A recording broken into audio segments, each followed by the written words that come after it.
Bonjour à tous et bienvenue pour cette nouvelle émission, une émission spéciale aujourd'hui puisqu'on va récompenser les meilleurs sportifs de l'année 2023 pour terminer évidemment cette année riche en termes d'émotions. Pour m'accompagner aujourd'hui, qui d'autre que Timothée. Salut Timothée. Salut Corentin, salut à tous. Oui, effectivement, émission très spéciale, c'est la première fois qu'on fait ça et vous allez voir durant l'émission tous nos chroniqueurs défiler les uns après les autres. Et pour commencer, on va commencer avec les récompenses pour le football. Et avec nous, Jordan, Valentin et Martin. Salut à tous les trois. Salut les gars, bonsoir tout le monde. Salut, salut. Bon, une année de football qui a été marquée par une domination assez incroyable de Manchester City, à la fois en Ligue des Champions et en Première Ligue. On va tout de suite commencer avec les 5 coachs qui sont nommés pour remporter le trophée de meilleur coach de l'année. Alors on a nommé Luciano Spalletti, Carlo Ancelotti, Mikel Arteta, Simone Inzaghi et Pep Guardiola. Qui est le coach de l'année selon Money Time? On a la réponse. Et oui, 3 Italiens, 2 Espagnols, mais c'est bien Pep Guardiola qui sera le nominé en tant que grand entraîneur de cette saison. Vainqueur du triplé, donc la Ligue des Champions, la Première Ligue ou encore la FA Cup. Il aura tout dominé et aura outrageusement démontré son style sur la scène internationale. Cette Ligue des Champions qui lui manquait tant, depuis 2011, il la poursuivait. Le grand FC Barcelone de 2011 était dans son ombre. Tout le monde attendait Pep Guardiola au tournant depuis son départ pour le Bayern Munich et maintenant pour Manchester City depuis 2016.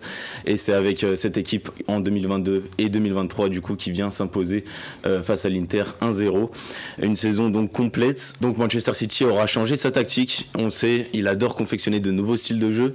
Pep Guardiola donc aura opté cette fois-ci pour une défense à 4, mais avec 4 défenseurs centraux, Akanji, Ake, Stones et Ruben Dias, avec un Stones qui monte au milieu de terrain et qui décroche pour apporter le surnombre et donc apporter une meilleure possession de balle.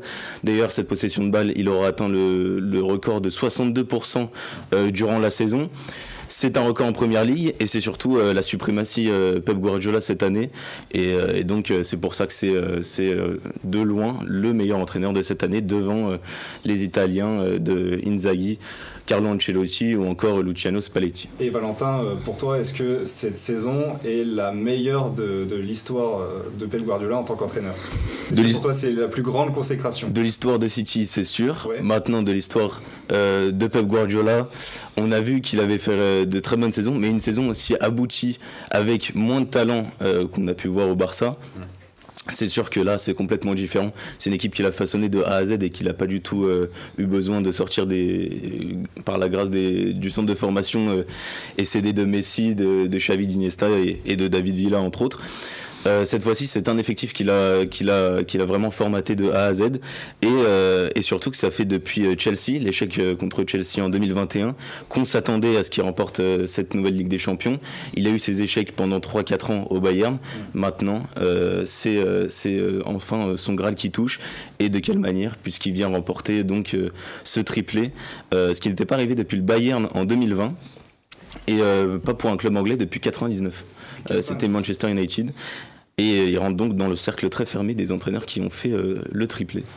Merci Valentin pour le gagnant, l'entraîneur gagnant de cette saison. On passe maintenant à la meilleure équipe de l'année 2023. Je pense qu'il ne va pas y avoir beaucoup de surprises. On passe d'abord aux nommés. Les nommés sont donc le Real Madrid, Manchester City, le Bayern Munich, l'Inter Milan ou encore le Napoli. Et Martin, je te laisse annoncer le gagnant. Bon, il y a de très grosses équipes ici, mais le Money Time du coup a choisi Manchester City. Sans grosse surprise, voilà, ils ont réalisé une saison quasiment parfaite, voire parfaite, donc gagnant le triplé, donc la Ligue des Champions, la Première Ligue et la FA Cup, voilà. Donc une Première Ligue pas largement dominée parce qu'il y a quand même Arsenal qui ont fait une bonne saison, mais voilà, ils ont su être réguliers toute l'année et aller chercher cette Première Ligue. Une FA Cup bien dominée avec des bons matchs et souvent des changements de la part de Guardiola, mais surtout une Ligue des Champions voilà, qu'ils attendaient depuis de nombreuses saisons. Ils ont échoué quelques fois, mais ils se sont aussi de nombreuses fois rapprochés du but. Je pense à la demi-finale de nombreuses fois. Donc voilà, cette année, ils sont allés la chercher. Avec un effectif très très bon et une profondeur de banc très très bonne aussi. Et puis avec le nouveau arrivant, donc Erling Haaland, qui a vraiment rapporter un plus-value à cette équipe et voilà, on leur tire notre révérence pour cette année. Et est-ce que Martin, pour toi, cette équipe de Manchester City, encore pour cette année 2023-2024, est au-dessus des autres et pourrait encore réaliser un nouveau triplé par exemple cette année ? Ouais, pour moi, quand on regarde aujourd'hui les effectifs européens, il y a vraiment très très peu d'équipes qui viennent concurrencer l'effectif de City. À la limite, je pourrais dire le Bayern, mais sur le terrain, on sent que vraiment City est au-dessus et dégage une vraie force collective. Merci Martin pour cette intervention et du coup Manchester City qui a largement dominé le football mondial cette année. Maintenant on va passer peut-être au trophée le plus attendu au niveau football. Et cette année nous avons décidé de choisir 5 joueurs qui figurent parmi les grands favoris pour remporter le Money Time d'or.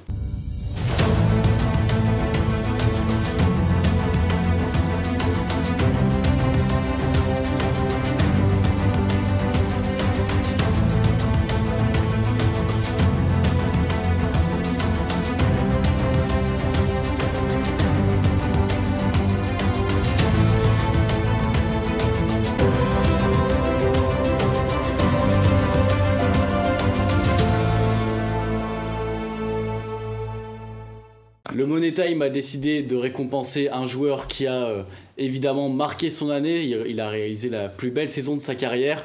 Jordan, qui est ce joueur ?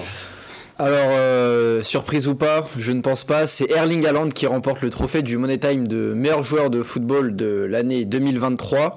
Alors il était passé pas très loin du Ballon d'Or, il a fini deuxième, mais sur l'année 2023, il n'y avait pas de concurrence. Cette fois-ci, il n'y avait pas de Messi ou de Mbappé. Erling Haaland a tout fait, meilleur buteur de Ligue des Champions, meilleur buteur de Première Ligue. Il a, comme on l'a pu le dire avant, il a tout gagné avec City, Guardiola, le triplé. Malheureusement, ça pêche toujours au niveau international, mais on ne peut pas lui reprocher. Et qui plus est, il n'y a pas eu de compétition internationale, donc on peut largement lui donner ce titre. Il a même gagné des distinctions individuelles. Il a gagné le trophée The Best. Il est actuellement le meilleur buteur de la Ligue des Champions 2023-2024. Donc ça ne s'arrête pas seulement à la saison dernière. Il est sur les mêmes standards, même si peut-être on peut trouver qu'on en parle moins cette année. Il est toujours au top. C'est pourquoi ça ne nous est pas... C'était pas une grande question pour nous quand on pensait aux meilleurs joueurs de football de l'année 2023. Sachant que pour rappeler les critères, on ne se base uniquement sur l'année 2023 et non sur la saison 2022-2023 ou encore moins sur la saison 2023-2024, ce qui explique aussi qu'il n'y ait pas un certain Lionel Messi, Jordan dans les 5 nommés. Oui, cette année Messi en club à partir de 2023 était assez compliqué. Une élimination prématurée avec Paris en Ligue des Champions où il n'a joué qu'un seul tour et Paris ne s'est même pas qualifié.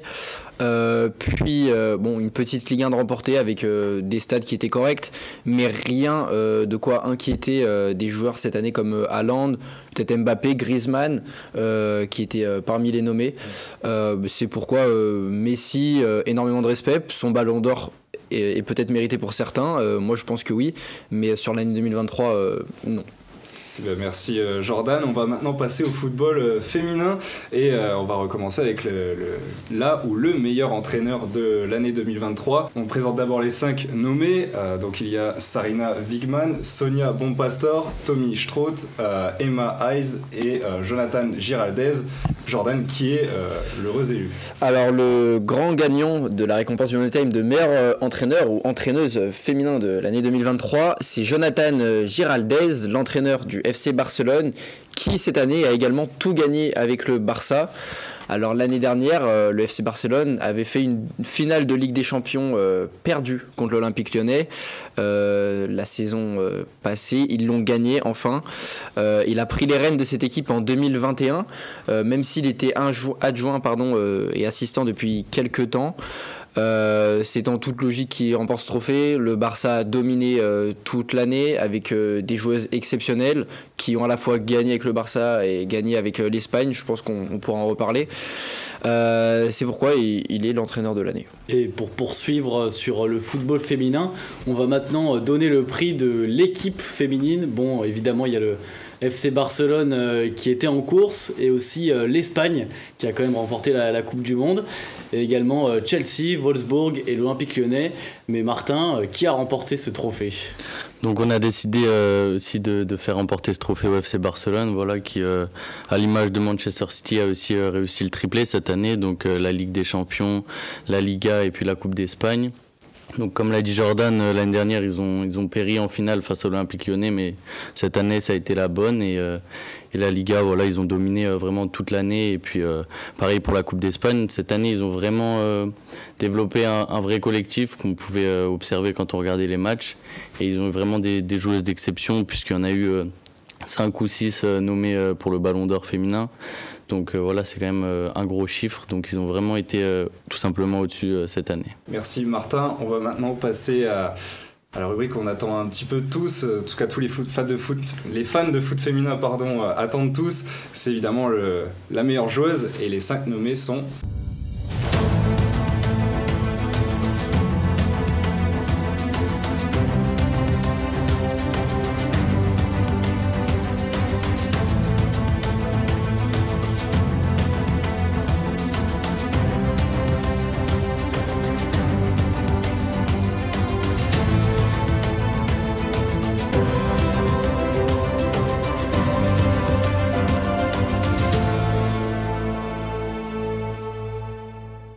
Du coup, Valentin, qui est l'heureux élu ? Eh bien, l'heureux élu du Money Time d'or, donc c'est Aitana Bonmati, qui sort du coup d'une excellente saison et qui remporte généreusement ce trophée du Money Time d'or, et donc de meilleure joueuse de cette saison. Cette année, elle aura tout raflé. Elle sort d'une très grosse saison, sur 32 matchs, 14 buts et une dizaine de passes décisives. Mais c'est absolument pas ce qu'on va retenir du côté statistique. Elle a été vraiment exceptionnelle. Elle a remporté déjà le Ballon d'Or 2023. Elle succède à Axelia Putellas, et ensuite Alexia Putellas, pardon. Et elle sera donc joueuse de la Coupe du Monde, comme on voit sur l'écran. Elle sera aussi joueuse de la compétition espagnole, qu'elle remportera avec le FC Barcelone. Elle sera joueuse de la Ligue des Champions, qu'elle remportera avec le FC Barcelone 3-2 contre Wolfsburg. Elle aurait été exceptionnelle. Elle recommence d'ailleurs sur les chapeaux de roue, puisqu'elle est sur 3 matchs, 3 buts en Ligue des Champions cette année. Et sur un total donc de 14 matchs et 8 buts aussi cette année. Donc franchement, pour une milieu de terrain et d'un numéro 6 qu'on commence à connaître maintenant, on n'est pas surpris, et on lui espère un avenir radieux. Et Valentin, Aitana Bonmati, on a l'impression qu'au-delà des stats qui sont très très plus que correctes même pour un milieu de terrain, on sent que c'est une vraie leader dans toutes ces équipes, que ce soit en sélection ou même au Barça. Non, c'est un leader dans l'âme, cette fille. Elle a tout l'or du monde à ses pieds. Elle est entourée aussi d'une excellente équipe et d'un très bon entraîneur qu'on a cité avant. Le FC Barcelone a de Bourrest devant eux. Dans les nominés, on avait d'ailleurs Paralluelo, pardon, qui est une excellente nouvelle joueuse, puisqu'elle a à peine 2 ans de compétition dans les pattes. Et non, elle reste vraiment Bonmati, peut-être vraiment favorite à sa succession l'an prochain pour le Ballon d'Or, et peut-être pour le Money Time d'or. Merci Valentin, merci à tous les 3 pour ces récompenses pour le football. Bon, on a eu cette année une grosse domination de 2 clubs, Manchester City et le FC Barcelone. Maintenant, on va passer au basket. Bon, on a vécu aussi une très belle saison de basket, et notamment en NBA. Axel nous a rejoint. Salut Axel. Salut à tous. Et on va tout de suite commencer pour récompenser le meilleur entraîneur, Valentin, de l'année.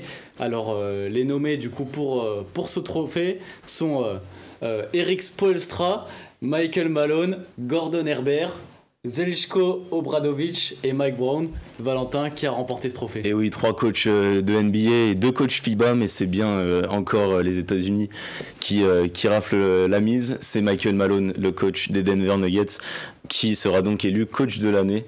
Le meneur d'hommes donc de cette équipe, qui aura emmené cette équipe au titre des finales NBA cette année contre Miami.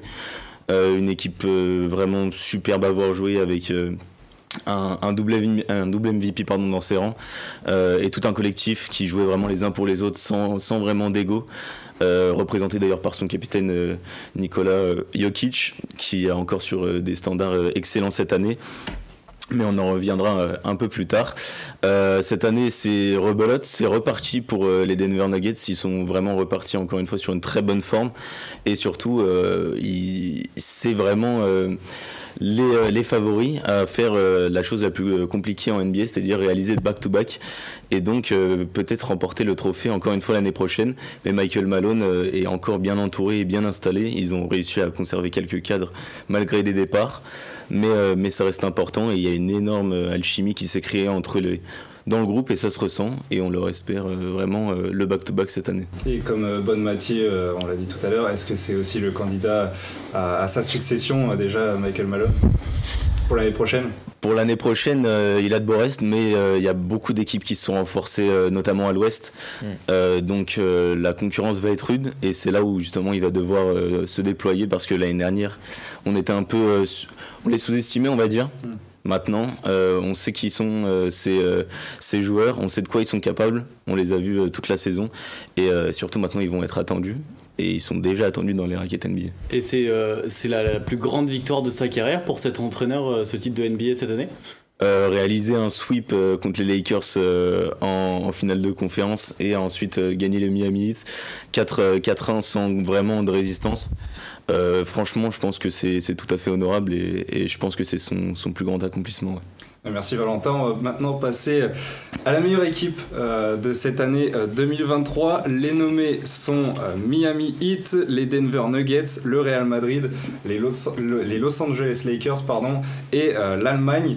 Jordan, qui a gagné ce trophée? Alors, le grand gagnant, la grande gagnante de cette équipe de cette année 2023 pour le Money Time d'or est Denver. C'est les Denver Nuggets remportent ce titre.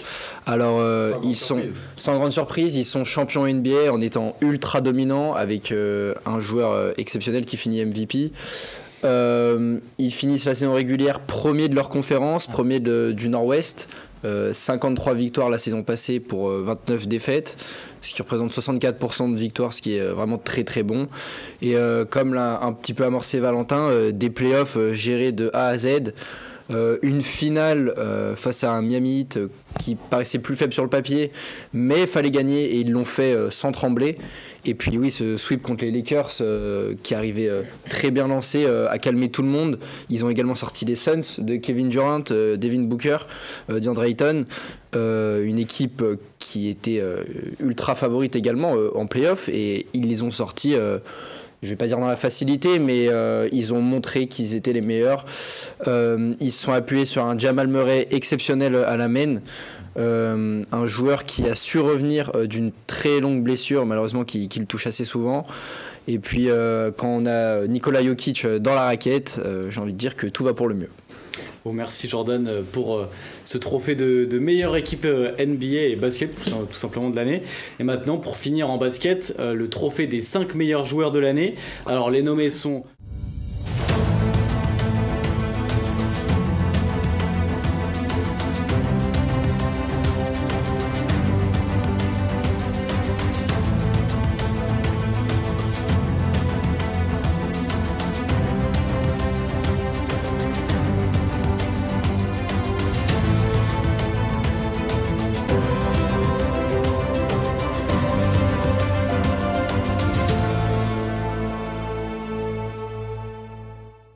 Axel, qui a remporté ce trophée?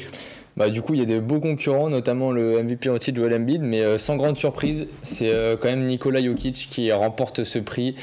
Joueur exceptionnel qui aura mené cette équipe de Denver, championne en play-off, MVP des finales.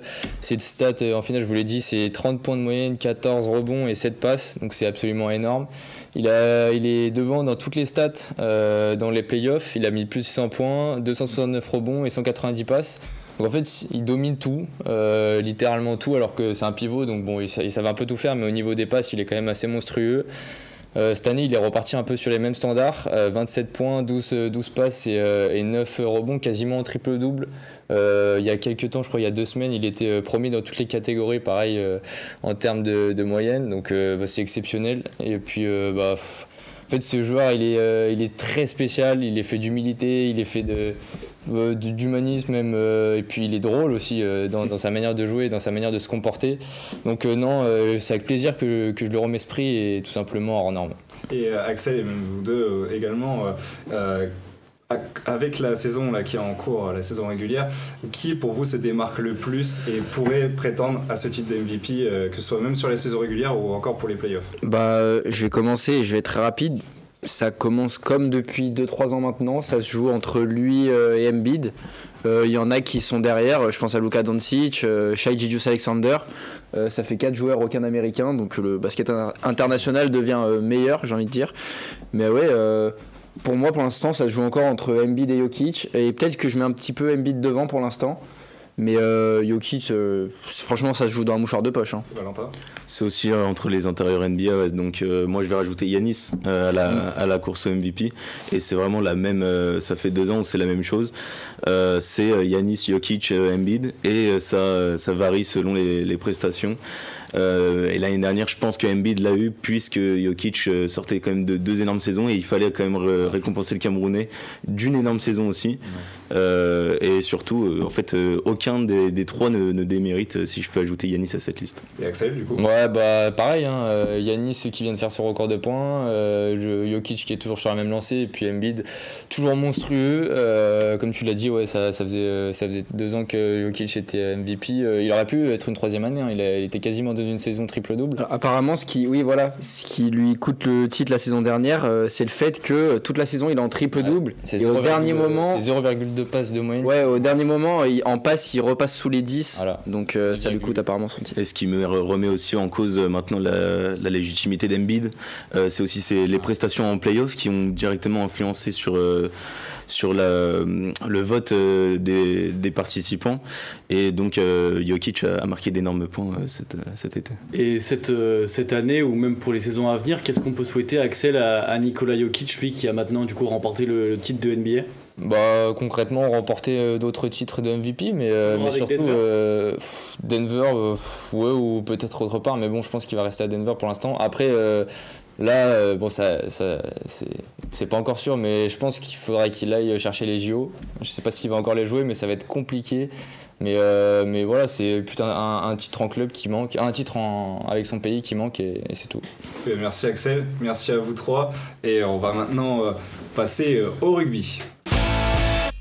Pour nous parler de rugby, Louis et Martin nous ont rejoints. Salut les gars. Salut tout le monde. On va du coup passer au meilleur entraîneur de l'année. Et les nominés sont Ronan O'Gara, Andy Farrell, Nina Burr, la paire Nina Burr Erasmus, Fabien Galtier et Yann Foster. Axel, je te laisse annoncer le gagnant. Et bah, ça me fait peut-être mal au cœur, c'est vrai, parce que voilà, c'est une équipe championne du monde avec 2 entraîneurs qui sont aimés ou pas. On peut pas trop savoir, mais voilà, la paire Nina Burr et Erasmus est élu meilleur coach entre guillemets de l'année. Donc bravo à lui, parce que je vais parler de Nina Burr surtout, mais il a perdu 2 matchs sur 11 cette année, dont un contre l'Irlande qui était très compliqué et un contre la Nouvelle-Zélande avant de leur mettre une raclée historique. Il gagne les championnats du monde avec une tactique qui malheureusement n'était pas forcément belle à voir, mais qui a marché sur toutes les équipes, sur la France, sur l'Angleterre et sur la Nouvelle-Zélande. Ils ont gagné à chaque fois d'1 point. Je vais pas parler d'arbitrage parce que c'est pas le but, c'est aussi de dire que c'est vraiment un excellent entraîneur. Et puis forcément, bon bah là il a laissé la place à Erasmus parce qu'il est arrivé en 2020 et là il est reparti à Leicester pour entraîner et remplacer l'exceptionnel Léo Cullen. Et du coup, il reviendra peut-être d'ailleurs en 2026 et peut-être pour une autre Coupe du Monde. Mais voilà, donc sincèrement, meilleur entraîneur et excellente stratégie tout au long de son mandat. Merci Axel. Maintenant, nous allons tout de suite enchaîner sur la meilleure équipe de l'année. Alors, 5 équipes sont nommées: le Stade Toulousain, l'Irlande, l'Afrique du Sud, l'équipe de France et la Nouvelle-Zélande. Martin, qui remporte le Money Time d'or?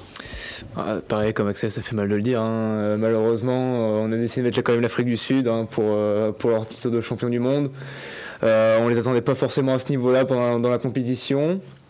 comme pour l'entraîneur, hein, une tactique assez spéciale, on va dire. Mais voilà, ça porte ses fruits. On retient quand même leur victoire à la fin. C'est seulement 2 défaites sur leur saison. Ouais, les Sud-Africains ont été impressionnants. Avec des tauliers, on va dire, voilà, c'est une équipe de briscards, hein, c'est que les anciens qui sont là, à l'image de Clerc, de Colby ou Etzebeth. Et franchement, ouais, c'est peut-être ce qui a fait la différence dans cette Coupe du Monde et ce qui leur a permis de remporter ce titre de champion du monde. Et on va maintenant passer à ce qu'on attend tous pour le rugby, le trophée du meilleur joueur de l'année 2023. Les nommés sont...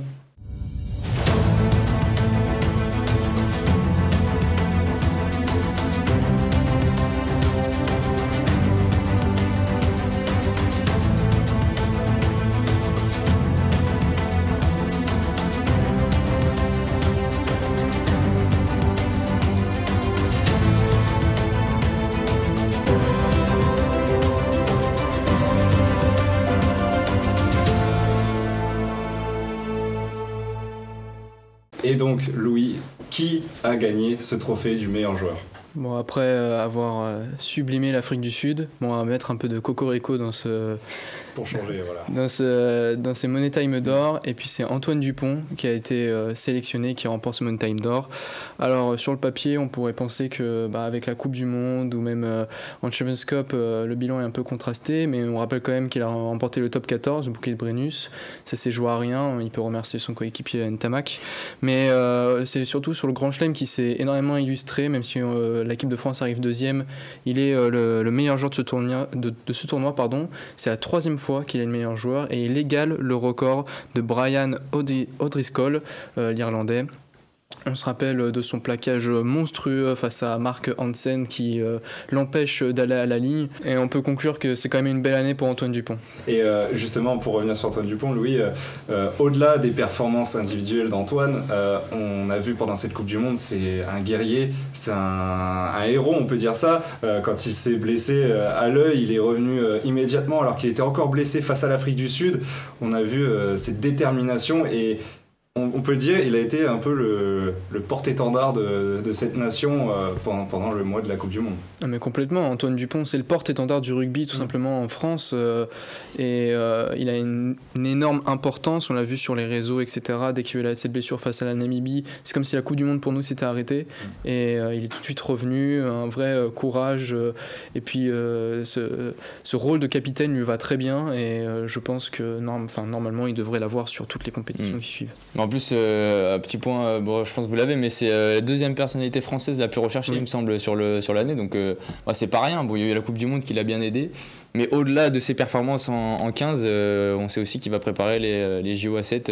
Et ça, ça, c'est encore une prouesse de plus pour Antoine Dupont, quoi. Mais on voit aussi que le rugby a pris un grand tournant en France cette année. Et quand on voit qu'un Antoine Dupont est presque aussi célèbre qu'un Kylian Mbappé en France, c'est dire la performance du joueur, c'est dire l'importance de ce joueur en France, Martin. Ça fait longtemps qu'on n'a pas eu un vrai joueur comme ça de rugby qui portait notre équipe, notre 15 de France. C'est un vrai leader dans l'âme. On le sent sur le terrain, c'est un mec qui lâche rien, il est sur tous les ballons, il est partout sur le terrain. Et tu sens que il a cette mentalité-là, mais il arrive quand même à la transmettre à ses coéquipiers autour de lui. Et il y a une équipe de Toulouse et une équipe de France avec et sans Antoine Dupont, on le ressent sur leur match. Oui, clairement. Ouais, c'était une très belle année d'Antoine Dupont. Et évidemment, on lui souhaite le meilleur pour les Jeux Olympiques de 2024 à 7 du coup, où il visera sans doute la médaille d'or avec l'équipe de France. Et merci à tous les trois du coup pour ces trophées de rugby. Et nous passons tout de suite au sport de combat. Pour nommer les meilleurs combattants de l'année à la fois à la boxe et en MMA, on retrouve 3 chroniqueurs, Elliot, Joris et Jordan. Salut à tous les trois. Salut tout le monde. Et on va commencer les 5 nommés pour la boxe.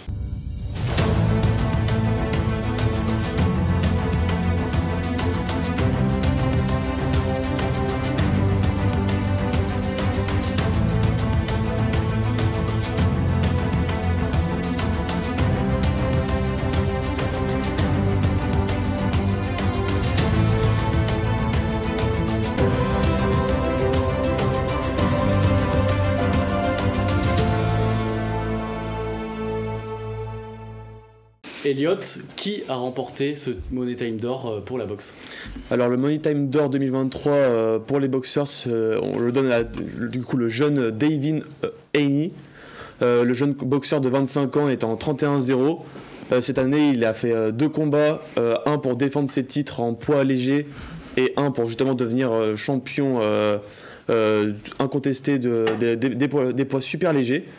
Alors 2 combats, pas de KO, mais en tout cas de décision unanime, il a complètement dominé ses combattants. Une année compliquée pour lui parce qu'entre ces 2 combats, il a réussi à se faire arrêter pour possession illégale d'armes à feu. Mais au final, il revient et il montre encore une fois que c'est l'un des plus grands avenirs de la boxe anglaise. À tout juste 25 ans, il est déjà double champion unifié de 2 catégories. Le seul qui avait ça juste avant, c'était justement Terence Crawford, qui était aussi dans les nommés.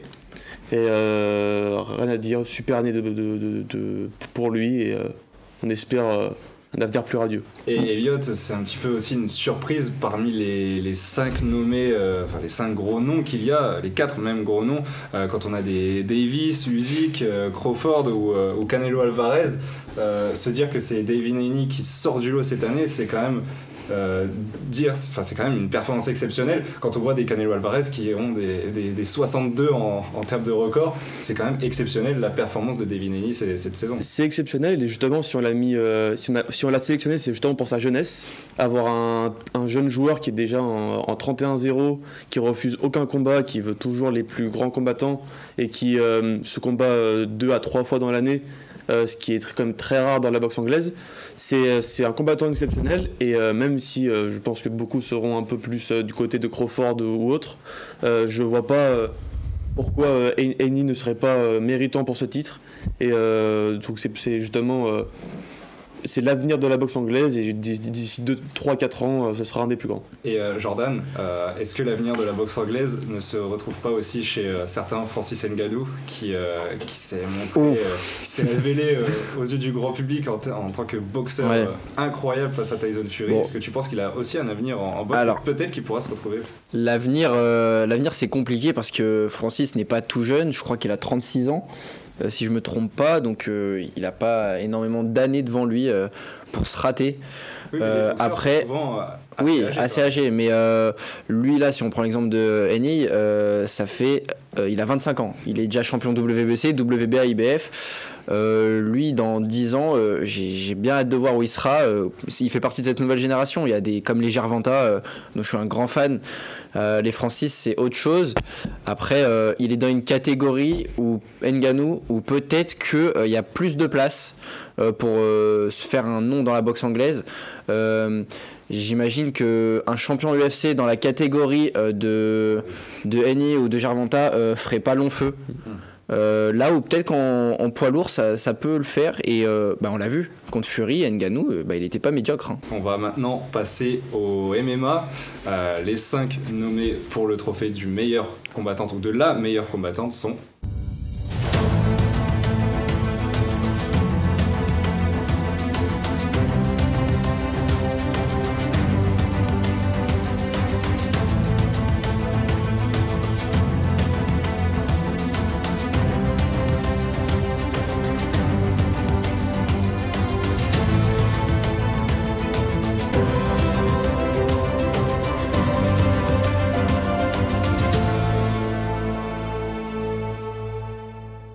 Et donc Joris, qui a remporté ce trophée du meilleur combattant de l'année en MMA? Alors Corentin, après beaucoup de débats du coup au sein de l'équipe sport de combat du Money Time, c'est Islam Makhachev qui a été nommé en tant que meilleur combattant au MMA, donc en tant que combattant de l'année. Donc il faut avouer que oui, Makhachev a fait une saison clairement sans faute avec 2 combats en back-to-back contre Volkanovski en UFC 284 et UFC 294. Un premier combat assez intense qui a duré jusqu'à la fin avec une décision du coup du jury et un second KO sur l'UFC 294 face à l'Australien sur un très bon KO et il faut savoir que du coup Volkanovski était venu en short notice sur ce deuxième combat, mais voilà, Islam n'a pas déçu et continue de montrer sa force. Il est passé d'ailleurs devant John Jones en classement pound for pound UFC, donc voilà, aucun démérite pour ce combattant. Et au-delà de ça, cette année, certains peuvent critiquer ou alors je peux comprendre le fait que certains peuvent mettre Strickland ou autre, mais Makhachev, ces 2 combats, au-delà de ce combat, en fait il rentre un peu plus dans la légende. C'est sûrement aujourd'hui, on peut le dire, un des combattants les plus complets de l'histoire. Il a une lutte quasi parfaite et il a un striking qui est exceptionnel, qui n'est pas la spécialité des Dagestanais à l'origine. J'ai envie de dire que c'est un Khabib 2.0. C'est un peu son mentor, mais je m'avance peut-être, mais j'ai envie de dire qu'il est meilleur que Khabib et au complet. Et je pense que c'est pas du tout une insulte de dire ça. Contrairement à Khabib, lui, il s'est affronté, il n'a pas froid aux yeux. En tout cas, il s'affronte vraiment au meilleur. Souvent, Khabib a mis plus de temps à affronter des gros. Après, là, il est champion. Là, il a pas le choix. C'est les autres qui viennent à lui et qui veulent lui arracher la ceinture. Il la défend de la meilleure des manières. Et on le voit jamais parler, il se fait tout petit, mais tout le temps il assume et c'est ça aussi être un grand, c'est jamais faire de vagues à côté. Et Joris, pourquoi tout simplement avoir choisi Makhachev plutôt que Strickland? Qu'est-ce qui a fait la différence pour vous? Tout simplement le fait que ce soit déjà un combattant complet et qui vienne déjà affronter un champion en titre aussi, c'est quelque chose qui est assez, enfin j'ai pas envie de dire rare, mais quelque chose qui se fait pas souvent, de faire un back-to-back sur 2 fois un champion en titre. Et voilà, sur les 2 combats, même si le premier était plus compliqué, il a été clairement complet. Strickland, on l'a vu du coup sur son combat face à Adesanya, où il a maîtrisé certes ce combat pour la ceinture, mais voilà, Makhachev est apparu 2 fois cette année, a su montrer tout son potentiel sur les 2 combats et a montré que malgré le changement de dernière minute sur l'UFC 294, il était prêt et il a voulu punir clairement Volkanovski dès le premier round. Et Elliot, je sais que tu militais pour Sean Strickland en tant que meilleur combattant. Saladin Parnasse. Il y avait Saladin aussi qui est revenu. Concrètement, pourquoi Strickland méritait cette année plus qu'un Makhachev? Après, bien sûr, Makhachev n'est pas un des méritants. Oui. Ça, c'est impossible de dire le contraire. Après, pour le coup, Strickland, la grande différence, c'est que si on part en 1er janvier 2023, personne n'aurait pu voir un Strickland champion à l'UFC. Au final, c'est 3 combats cette année. Un short notice contre Nassourdine, où finalement, on croyait aux Français, et Strickland l'a battu facilement. Une autre victoire, et face à Adesanya, c'était vraiment une leçon du MMA. Adesanya était méconnaissable et Strickland en fait c'est un nouveau visage et en fait dans le sens combattant de MMA de cette année pour moi il méritait plus qu'un Makhachev parce que personne n'aurait pu le mettre à ce niveau-là, personne ne l'aurait vu finir champion. Moi j'ai une dernière remarque, peut-être que je lui donne pas à Strickland personnellement parce qu'on dit souvent qu'un champion c'est quand il défend sa ceinture.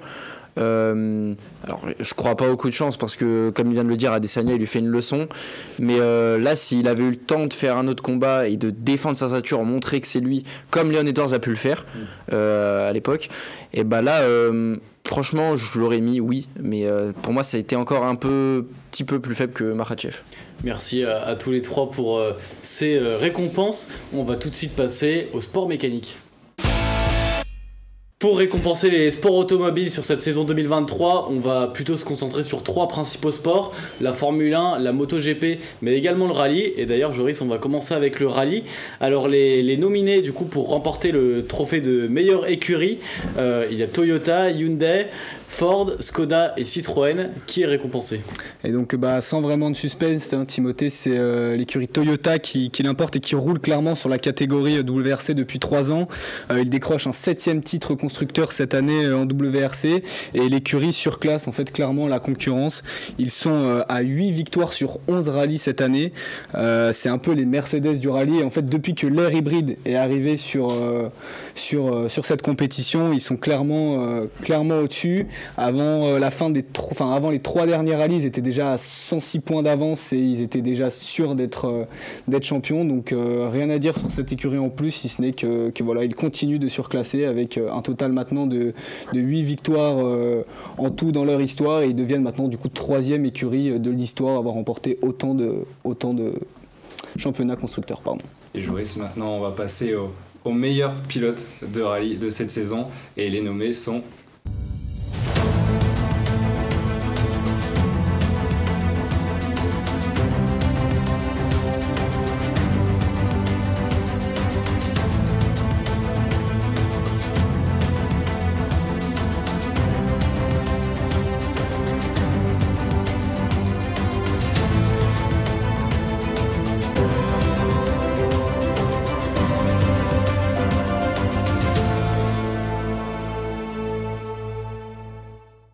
le pilote de l'année en rallye. Qui est-il, Joris ? Et bien sûr, c'est un pilote du coup de Toyota, Kalle Rovanperä, qui s'est imposé, le jeune de 23 ans, qui décroche du coup son deuxième titre en WRC en 2 années consécutives, encore une fois. Il est au top de la WRC et voilà, il a gagné 3 rallyes cette année, une au Portugal, une en Grèce et une en Estonie. Il a fait en tout 8 podiums. Donc il fait partie un peu de cette branche talentueuse des jeunes en sport automobile qui surclassent un peu tout le monde, comme des Verstappen ou des Marc Marquez qu'on peut avoir également. Et voilà, ce que j'aime bien dans ce pilote, c'est qu'il déborde de motivation, il veut aller voir ailleurs, et c'est d'ailleurs ce qu'il a déclaré sur la cérémonie de la FIA à la fin de cette saison, comme quoi il voulait aller sur de l'endurance, sur de la GT dès l'année prochaine. Donc à voir ce qu'il nous réserve, mais une vraie pépite de 22 ans qui s'impose déjà 2 fois en WRC. Oui, c'est ça, il bouscule, on va dire, la hiérarchie, ou en tout cas les vieux, les anciens du rallye, comme Thierry Neuville ou Sébastien Ogier ou autres. On a l'impression que c'est vraiment une pépite qui est en train d'arriver et qui a déjà confirmé en fait.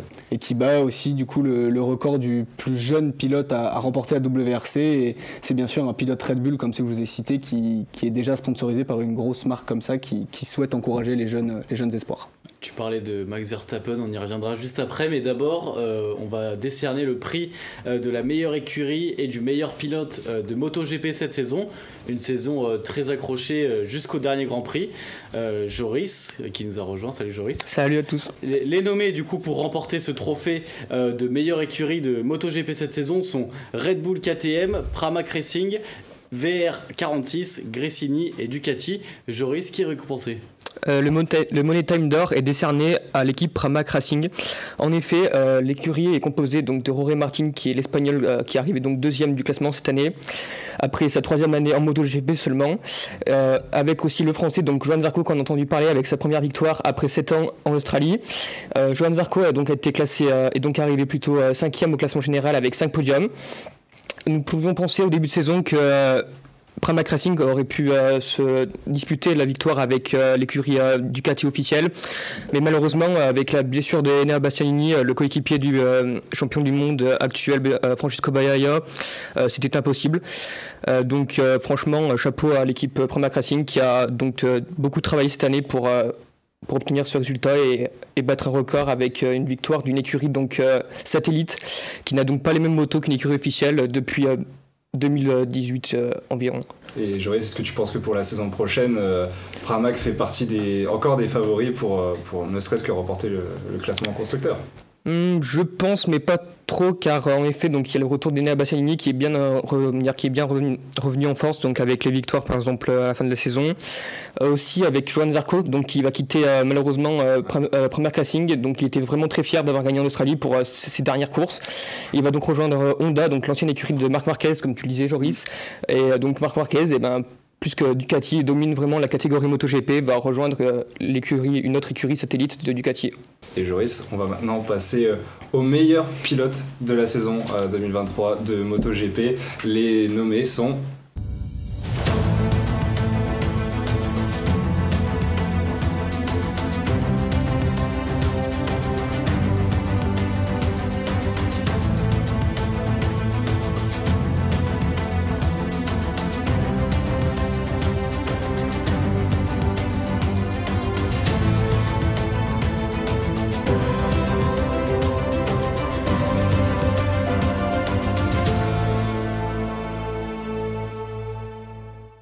Joris, qui est l'heureux élu de cette saison de MotoGP ? On se doute qu'il n'y a pas vraiment de suspense. Tout à fait, il n'y a pas du tout de suspense. En effet, le grand gagnant est Francisco Bagnaia. Donc l'Italien a encore réalisé une très bonne saison et a donc remporté le championnat du monde. Il rentre donc encore un peu plus dans l'histoire en rejoignant Valentino Rossi et Marc Marquez dans le livre des records avec deux championnats du monde à la suite, ce qui était vraiment impossible à réaliser jusque-là. Cette saison, Francisco Bagnaia, c'est 39 courses disputées pour 28 podiums et 11 victoires, donc 4 victoires en course sprint, donc qui est le nouveau format qui a été ajouté cette saison.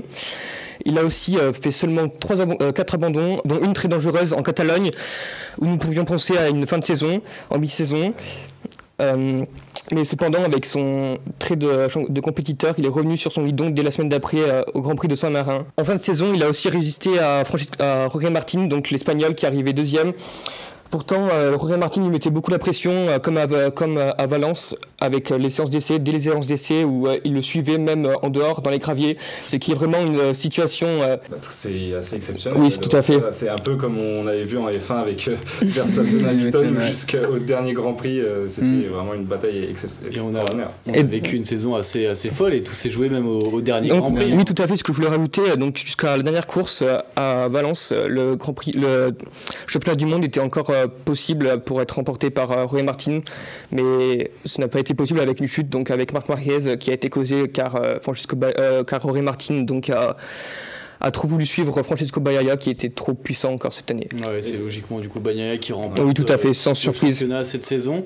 Un championnat disputé contrairement à celui de Formule 1 cette saison.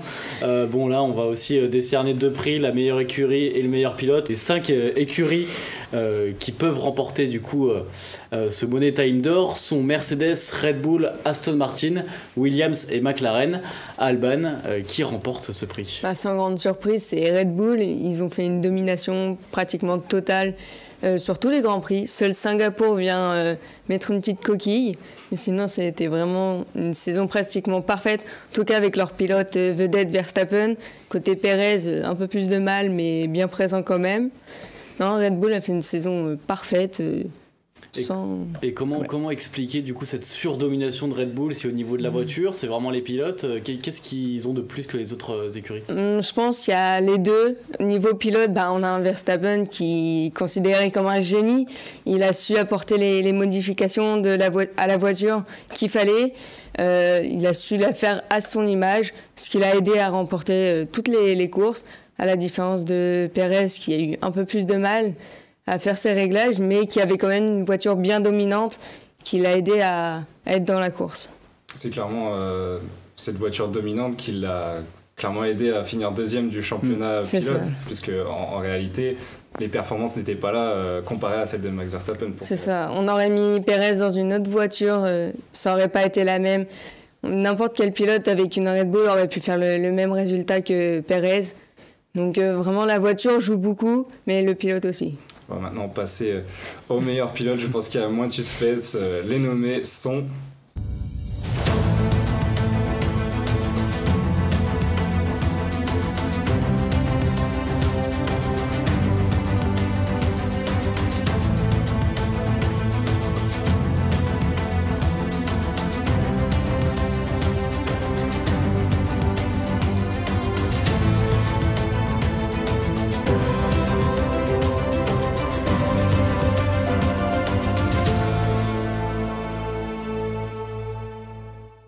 Alban, qui est... attention, il va y avoir beaucoup de suspense. Qui est le meilleur pilote de 2023? Je pense qu'on va rejoindre la meilleure écurie, ça va être Max Verstappen. On en a parlé pour l'écurie, il a dominé le championnat. Sur 22 courses, il en a gagné 19. Il a fait aussi le record de victoires consécutives avec 10 victoires. Il a eu sa 54e victoire lors du dernier Grand Prix, ce qui le place à la 3e position du classement des pilotes ayant le plus de victoires. Déjà à son âge. C'est ça, déjà à son âge, il passe du coup Vettel. Vraiment, il est inarrêtable. Je pense qu'on va encore voir Verstappen devant avec l'hymne néerlandais pendant encore bien 3-4 ans. Va falloir se préparer parce qu'on va manger du néerlandais. Justement, Joris, qu'est-ce qui pourrait stopper Max Verstappen à part une blessure en fait? Qu'est-ce qui pourrait l'arrêter sur les prochaines saisons? Clairement rien. Je vois pas grand chose l'arrêter. Comme a dit Alban, il est clairement maintenant lancé jusqu'en 2026. Il a tout réussi. C'est vraiment l'année qui vient récompenser ces 3 ans où ils ont essayé de monter une voiture juste parfaite, Red Bull. Là, j'ai été aussi assez étonné pour en revenir sur l'écurie, sur la fiabilité de la voiture. Au final, Max Verstappen a eu 0 abandon. Au final, la voiture a tout le temps marché. Quand il fallait changer les pièces, etc., ils ont eu cette maturité. Et Joris, au-delà de ça, tu vas sûrement me rejoindre, Max Verstappen a fait une saison parfaite. C'est-à-dire qu'il n'y a eu aucune erreur de la part du pilote. Et c'est peut-être la première saison de sa carrière où il ne fait aucune erreur. C'est clairement une saison parfaite pour le pilote néerlandais. Et après, pour revenir sur ta question, Timothée, ce qui pourrait peut-être le stopper, c'est soit un Sergio Pérez qui se réveille, soit un nouveau coéquipier qui pourrait venir titiller, mais à l'instant T, à l'instant présent, pour l'instant, je ne vois pas grand-chose qui pourrait le stopper, quoi. Je suis pas tout à fait d'accord sur Le fait que Pérez se réveille, je pense que ça va être un peu tard pour qu'il se réveille. Par contre, je vois bien un petit Norris venir le chatouiller. Peut-être pas le battre, mais le chatouiller en tout cas. Peut-être en 2026, avec le nouveau règlement. Peut-être.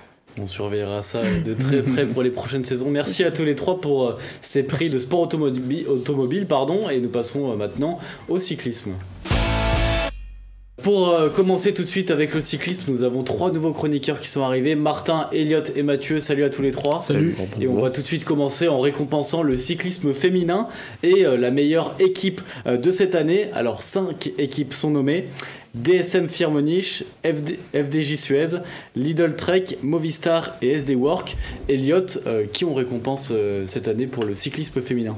Alors cette année, la récompense, on l'a donnée à SD Works. Une équipe qui est composée, on va dire, des meilleures coureuses, tout simplement, des meilleures cyclistes féminines. Cette équipe a quasiment tout remporté. C'est 4 victoires sur le Tour de France en étape. La vainqueur du Tour de France. Elles ont remporté 8 classiques et aussi 2 étapes au Tour d'Italie. En individuel, c'est aussi des super résultats parce que c'est des championnes d'Europe et aussi championnes du monde.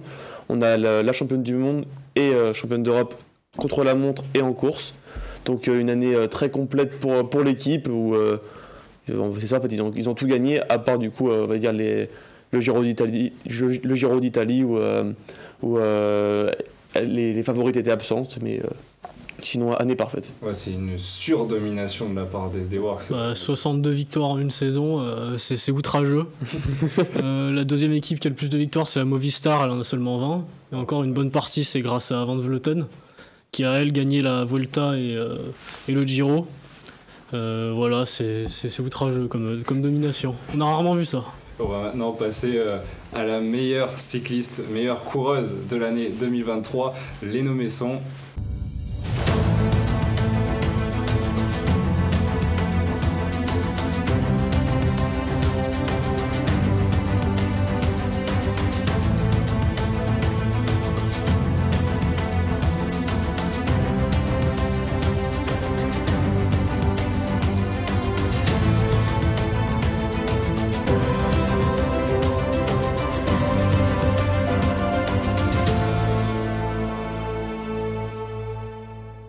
Alors Martin, qui est, on peut le dire encore une fois, l'heureuse élue de cette année 2023 en tant que cycliste féminine? On a longtemps hésité, parce que le choix n'était pas facile, mais on a décidé de donner un esprit à Demi Vollering, qui a été régulière sur toute la saison, qui a su gagner sur tous les terrains. Elle a fait une année juste parfaite pour une cycliste. Il n'y a qu'à voir son palmarès, c'est premier au classement mondiaux, c'est un grand tour avec le Tour de France, c'est la championne des Pays-Bas sur route, c'est l'Union-Bastogne-Liège, Strade Bianche, Amstel Gold Race, la Flèche Wallonne, c'est phénoménal, quoi. C'est fou qu'une cycliste réussisse à tout gagner comme ça sur des terrains en plus différents, hein. Elle a gagné sur les classiques, sur les courses par étapes et sur un grand tour, c'est fort, c'est très fort. Et en plus de ça, il y a quand même une énorme concurrence chez les femmes. On a quand même pas mal de grands noms. C'est d'autant plus incroyable d'avoir une Demi Vollering qui a un peu survolé aussi, ne serait-ce que le Tour. Mathieu, si tu veux réagir là-dessus. Ah oui, elle l'a survolé surtout en montagne. Ouais. Et elle a fini deuxième du contre-la-montre à Pau. Deuxième des mondiaux aussi à Glasgow, vice-championne du monde. Elle a fait le triple Ardennais. On lui a quand même un petit peu volé entre guillemets la Volta avec Van Vleuten, qui l'a attaqué lors d'une pause pipi sur une étape. Du coup elle perd le général pour moins de 10 secondes. Elle a aussi terminé deuxième du Tour de Burgos et elle a gagné le Tour de Romandie. C'est une saison complète. Elle a commencé le vélo seulement quelques années, parce qu'elle faisait du patinage de vitesse avant, aux Pays-Bas. Et donc une reconversion qui fonctionne très bien pour Vollering. Est-ce que Mathieu, on a son programme du coup pour l'année 2024? Qu'est-ce qu'elle projette de faire? Les 3 grands tours peut-être? Pas encore, mais sûrement les 3 grands tours, même si cette année elle a zappé le Giro pour se concentrer exclusivement sur le Tour. Donc il va aussi sûrement y avoir les Jeux Olympiques à Paris en ligne de mire. et encore une fois les champions du monde parce que le parcours de Zurich lui convient très bien. On enchaîne tout de suite maintenant pour récompenser les cyclistes masculins. Les 5 équipes nommées sont Alpecin de Koenig, Jumbo Visma, Soudal Quickstep, UAE et Ineos Grenadier. Elliott qui remporte le trophée de meilleure équipe de l'année, c'est pas une très grande surprise. Non, pas du tout de surprise, c'est du coup la Jumbo Visma qui a remporté le Money Time d'or. Pas du tout de surprise parce que 3 coureurs différents qui gagnent les 3 grands tours. C'est jamais arrivé, c'est monstrueux et puis encore une fois on voit que la Jumbo est au-dessus de toutes les autres équipes et ils sont à un autre niveau, ils gagnent 3 grands tours, ils gagnent 8 classiques si je dis pas de bêtises, durant la Volta ils ont gagné Sepp a gagné une étape tandis que Vingegaard et Roglic en ont gagné 2 chacun. Au Tour de France, on retrouve un Vingegaard qui a complètement dominé ses adversaires. Et c'est vraiment un collectif impressionnant où ils ont des tactiques assez folles.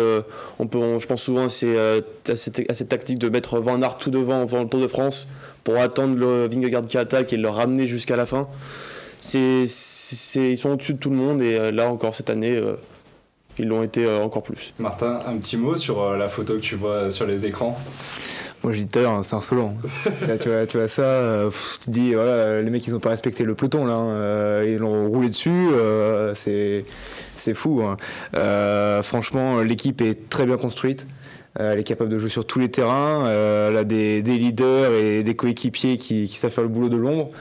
Et un peu à l'image de l'équipe féminine chez les femmes, c'est des équipes qui sont construites intelligemment et faites pour gagner et tout écraser. Mathieu, sans Primož Roglic l'année prochaine, est-ce que cette équipe écrasera autant la concurrence que cette année 2023? Oui, surtout sur le tour avec Vingegaard. S'il ne lui arrive rien, pour moi, personne ne peut le battre. Surtout en montagne, en chrono, il est absolument monstrueux. Il est tradé de Sepp Kuss, on va Uche Brooks qui vient d'arriver dans des circonstances un petit peu particulières avec la Bora. Et non, mais c'était une année exceptionnelle, rarement vu ça. 69 victoires, il me semble, total. Triplé sur la Volta au général. Ça ne s'est, je crois, jamais vu sur un grand tour. C'était écœurant, il faut le dire honnêtement. Oui. Ils étaient seuls sur leur planète, quoi.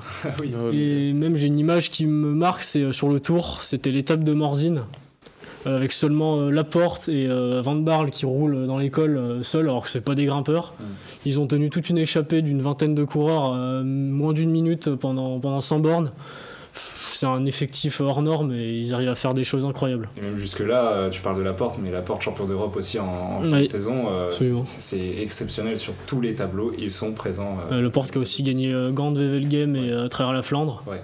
Et on peut juste noter Van Aert qui était un petit peu moins visible cette année, mais je pense qu'il va bien se rattraper saison prochaine et déjà en cyclocross de cette saison. Il y a des choses à montrer là, je pense, Van Aert. Et pour cette saison 2024, tu parlais de la domination de Jonas Vingegaard. Pour toi, un Tadej Pogačar au top de sa forme ne pourrait pas rivaliser avec un Vingegaard sur le tour, Mathieu? En haute montagne, non. Mais sur tous les autres terrains, il est en quelque sorte plus fort que Vingegaard. Vingegaard l'a lui-même avoué. Il a dit que Pogačar c'est le meilleur coureur du monde. On va en parler tout à l'heure. Et Vingegaard a dit je suis le meilleur coureur en grand tour, mais pas sur le reste de l'année. Donc ils sont à peu près du même niveau, sauf en haute montagne où là Vingegaard écrase tout le monde. On va maintenant passer au meilleur coureur de l'année 2023. Alors là, il y a du suspense parce que je pense qu'il y a eu beaucoup de débats dans cette équipe pour désigner le vainqueur, puisqu'on a des sacrés nommés. D'ailleurs, les nommés sont...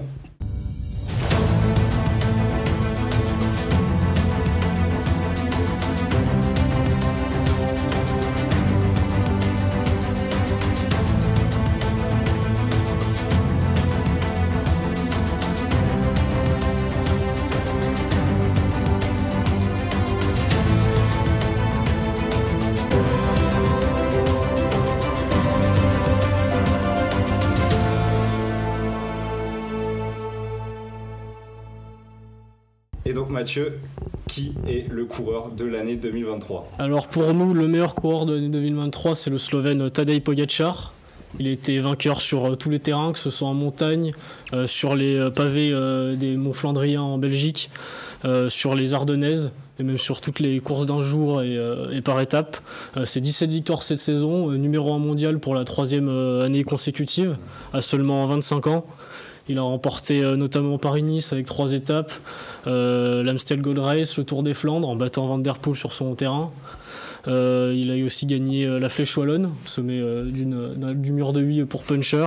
2 étapes sur le Tour, 2e du Général. Le Tour de Lombardie aussi pour la 3e fois. Enfin, c'est une saison complète et si on peut regretter en quelque sorte qu'il n'ait pas gagné le Tour, même si ça a été compliqué avec sa blessure, sa fracture au poignet qui est arrivée à Liège-Bastogne-Liège. Mais concrètement, je te coupe juste pour ça, mais concrètement, en fait, ce qu'on peut regretter, c'est son chrono. C'est-à-dire que s'il ne perd pas autant de temps sur Vingård, peut-être que là... Ouais, mais même dans la Lose, le lendemain, Vingård, il a fait une montée hallucinante. Hein. Je suis pas sûr que Pogačar aurait pu le tenir même sans le chrono de la veille. Et concrètement, juste Timothée, mais là on a affaire à l'un des coureurs les plus complets de l'histoire, je pense, du cyclisme, capable de gagner sur tous les terrains. C'est comme Merckx. Hein. C'est un peu un Merckx des temps modernes, mais c'est ça qui est exceptionnel, sachant qu'on connaît le niveau relevé dans le vélo aujourd'hui. Avoir un coureur comme ça, c'est juste exceptionnel. Mais il y a aussi un coureur qui est peut-être un peu moins polyvalent, mais un Mathieu Van Der Poel qui réalise quand même une très belle saison. Est-ce que pour toi, peut-être Martin, il entre dans la course et il pouvait rivaliser cette saison pour remporter du coup ce trophée? C'est compliqué parce que Van Der Poel, il est spécialiste sur un terrain et sur la route, c'est les classiques pour lui. Tu verras jamais Van Der Poel faire ce que Pogačar fait en montagne. Pour finir sur Pogačar, moi ce que j'aurais pu faire sur la catégorie d'avant pour les équipes, je pense que tu aurais pu nommer juste Pogačar pour une équipe parce que lui il sait tout faire sur tous les terrains. Et c'est vrai que Van Der Poel, il a cette polyvalence un peu qu'on ressent moins. On sait ses limites. Van Der Poel c'est un très grand coureur, mais Pogačar reste quand même au-dessus de par sa polyvalence. Et Elliot, est-ce que tu as un mot à dire justement sur la saison de Mathieu Van Der Poel qui, on le rappelle, champion du monde 2023? En fait, Mathieu Van Der Poel, on va dire que tous les objectifs qu'il avait, il les a réussis. C'est d'autant plus pour ça que c'était compliqué de choisir entre Pogačar et Van Der Poel parce que on peut pas les mettre, on n'a pas les mêmes attentes des deux. C'est-à-dire que Pogačar, bien sûr, on s'attend à ce qu'il soit l'un des meilleurs à chaque fois qu'il roule, tandis que Van Der Poel, par exemple, au Tour de France, il avait plus ce rôle de jouer le maillot vert ou autre. Donc, en fait, c'est d'un coup, faut essayer de, en fonction des attentes, les mettre au même niveau. Du coup, on a choisi Pogačar parce que bon, c'est Pogačar et il est s'il arrive à rivaliser avec des sprinters quand il reste 500 mètres, c'est un coureur, il n'en existe pas deux dans le monde. Et oui, Van Der Poel, par contre, moi j'ai une petite préférence pour lui parce que justement j'apprécie beaucoup ce coureur et en plus il a cette il a tout réussi dans ce qu'il veut faire pour cette année. Et 2024 sera une année évidemment olympique. Mathieu Van Der Poel, on sait que sur les courses d'un jour, il est capable de remporter sur à peu près tous les terrains. Mathieu, est-ce que pour toi, vu que les cartes des équipes seront rebattues, Mathieu Van Der Poel est le favori pour remporter les Jeux Olympiques de Paris en 2024? En plus, le parcours lui convient à merveille. Il y a plus de 270 km de course. On finit par un circuit à Montmartre dans Paris avec plein de côtes. En plus, il n'y aura que des équipes de 90 coureurs maximum. Les Pays-Bas ne seront que 3, donc c'est à prendre en compte aussi. Il y aura sûrement Van Baarle avec lui et un autre coureur à décider. Mais oui, Van Der Poel est clairement favori. Attention à Pogačar, évidemment, peu importe le terrain. Et Wout van Aert aussi. Wout van Aert et Evenepoel qui seront dans la même équipe tous les deux. Avoir la coopération entre les deux qui n'est jamais très bien claire. Mais oui, Van Der Poel est podium sûr pour les Jeux Olympiques s'il ne lui arrive rien. Bon, on suivra ça aussi de tout près. De très près. Merci à tous les trois pour tous ces avis et cette remise de trophée. Et nous passons maintenant au sport d'hiver. Pour cette saison de sport d'hiver, ou plutôt du coup ce début de saison 2023, on va récompenser en ski alpin et en biathlon. On va tout de suite commencer avec le ski alpin et les 5 nominés sont...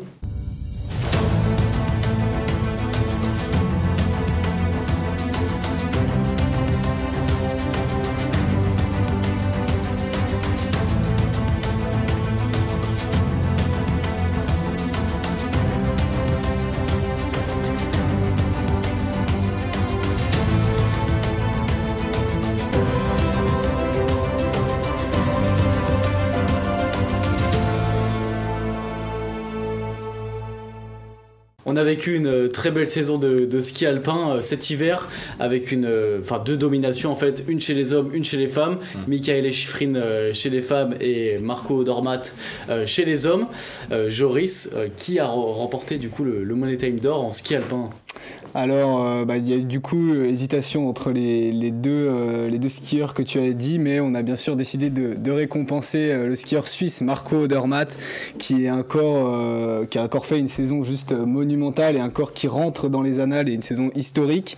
À seulement 26 ans, il a du coup battu le record de podium d'affilée. Donc il est maintenant à 18 podiums d'affilée avant le début de la saison 2024, et malgré sa blessure à Kitzbühel en janvier, donc dès le début de l'année, il a su revenir comme s'il n'était jamais parti en fait, et il a commencé avec la Coupe du Monde de Courchevel, où il a clairement su s'imposer en géant et fini deuxième en descente, donc rien à dire là-dessus. Et puis après en Coupe du Monde, il a gagné son deuxième globe de cristal d'affilée et a du coup eu le record de points sur une saison de 2048 points, en effaçant du coup le record de 2000 points mis par l'Autrichien Hermann Meyer, qui détenait ce record depuis 23 ans maintenant. Et qu'est-ce qui fait de lui le skieur à suivre encore cette saison? Enfin, pourquoi il est meilleur que les autres? Qu'est-ce qu'il a de plus que ses concurrents? Simplement qu'il ne fait que progresser en fait. C'est-à-dire que cette saison, il n'avait jamais fait de podium en descente par exemple, et il a été champion du monde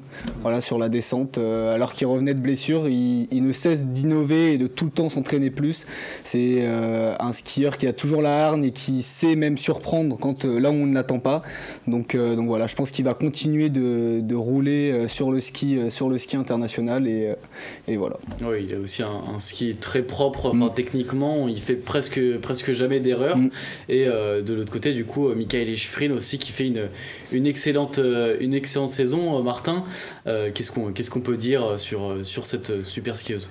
Je pense qu'on peut dire qu'elle a marqué l'histoire de son sport. On l'avait laissé sur son globe de cristal en 2022. A remporté son 7e titre de championne du monde cette année, dont le premier en slalom géant, ce qui fait d'elle une skieuse à remporter les titres mondiaux dans les 4 disciplines.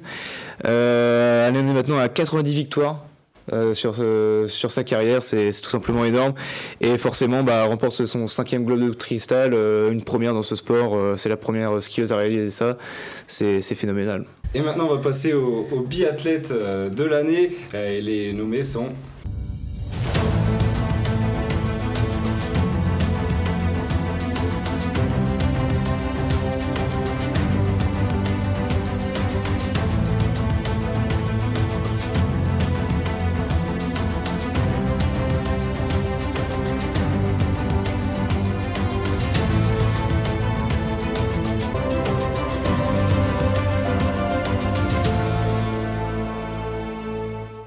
Et donc le biathlète de l'année, Joris, qui est-il? C'est avec une très grande fierté que nous avons décidé de nommer la Française Julia Simon. En effet, elle a gagné donc le gros globe de cristal, qui récompense donc la biathlète la plus régulière lors des différentes épreuves de la Coupe du Monde, avec un score de 1000 points qu'elle seule aura atteint. Cette saison, elle a vraiment été exceptionnelle, avec un pourcentage de 93% quand même à assumer lors du tir couché. C'est vraiment une évolution extraordinaire. En 2021, elle tirait seulement à 71% dans la cible. Elle a également très bien skié. En effet, lors de la Coupe du Monde, du championnat du monde, en poursuite, elle partait à 1 minute de retard de la première, qu'elle a réussi donc à rattraper, avec certes un bon tir, mais avec un bon ski. Et elle a aussi gagné donc le petit globe de la Mastart. Et on l'attendait pas à ce niveau-là. C'est vraiment sur le tir qu'elle a fait des progrès cette saison. Oui, en effet, son entraîneur avec Julia Simon sont donc bien entraînés pour arriver à ce titre qu'elle mérite. Mais cet été, Julia Simon a été embêtée, on va dire, par la justice, et notamment par sa partenaire en équipe de France, Brezas Boucher, qui l'a accusée d'escroquerie bancaire. Est-ce que, Joris, pour toi, ça peut impacter sa saison 2023-2024 et du coup l'empêcher de réaliser un doublé historique? Je pense en effet, car elle a été rajoutée depuis très peu à l'équipe de France de biathlon. Elle s'était entraînée toute seule pendant l'été, donc je pense que franchement au niveau mental c'était très difficile. Au niveau individuel, je pense que ça changera rien du tout. Si elle est franchement meilleure que les autres, elle le gagnera. Mais au niveau collectif, avec les mixtes ou les mixtes simples ou doubles, je pense que ça peut vraiment jouer. Et justement, par équipe, Joris, tu penses que ça peut impacter les relations du coup de l'équipe de France et jouer sur les performances et les futurs podiums ou victoires de l'équipe de France cette saison? Comme l'a dit Joris, c'est vrai que du coup cet été elle a été un peu écartée par la fédération de l'équipe, mais voilà, la fédération a quand même voulu un peu la préserver parce que c'est la championne en titre et ils n'ont pas voulu faire sortir l'info trop rapidement pour qu'elle puisse avoir sa bonne préparation. Elle est revenue début septembre avec l'équipe et apparemment il n'y a pas eu trop de soucis. Elle a fait son premier relais mix, elle a fini 3e, donc pour l'instant ça semble bien parti. Après, à voir avec le temps sur du coup les relais mix à 4 parce que c'était un relais mix à 2, donc on attend de voir, mais je pense que certes voilà elle a eu ce petit souci, mais la fédération a quand même essayé de la mettre un peu à l'écart pour éviter que ça perturbe trop son cercle personnel et qu'elle puisse se préparer de la meilleure des manières possibles. Donc non, il y aura pas, je pense pas qu'il y aurait trop de problèmes là-dessus. Et je pense qu'on peut rebondir aussi, même si on n'en a pas dû parler, sur la saison de Johannes Beu qui remporte le Globe de Cristal chez les hommes, qui réalise une saison exceptionnelle. Peut-être j'aurais juste un mot là-dessus. Ça jouait avec Julia Simon, il y avait match. Ah oui, clairement, il y a eu clairement débat, mais après voilà, je pense qu'on a privilégié Julia Simon parce que voilà, c'est une Française, on l'attendait moins. Johannes Beu, ça fait des années qui continue de performer à un niveau juste incroyable et qui continue de surprendre même quand il est en retard. Quand il était en relais l'année dernière, en fin d'année sur la Coupe du Monde, la Norvège était clairement à la rue sur le relais. Il a réussi à remonter ça d'une manière magistrale. Donc non, rien à dire en fait sur ce skieur, sur ce biathlète qui est juste au-dessus de tout le monde et je pense que tout le monde le sait déjà. Martin, un petit mauvais sur Johannes Beu? C'est par rapport aussi à Julia Simon, je trouve que depuis que Martin Fourcade est parti, il manquait une personnalité sur l'équipe de France de biathlon et je pense qu'ils l'ont retrouvé avec Julia Simon qui fait preuve de caractère. C'est pour ça, même avec ce qui s'est passé cet été, je m'inquiète pas trop pour elle.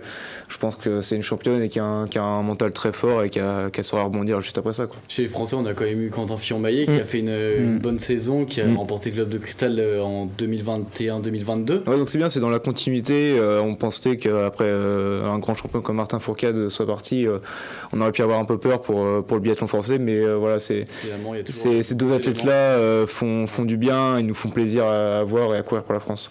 Merci à tous les trois. Maintenant, on va enchaîner sur les remises des trophées du Money Time d'or, mais sous forme de brève en traitant différents sports.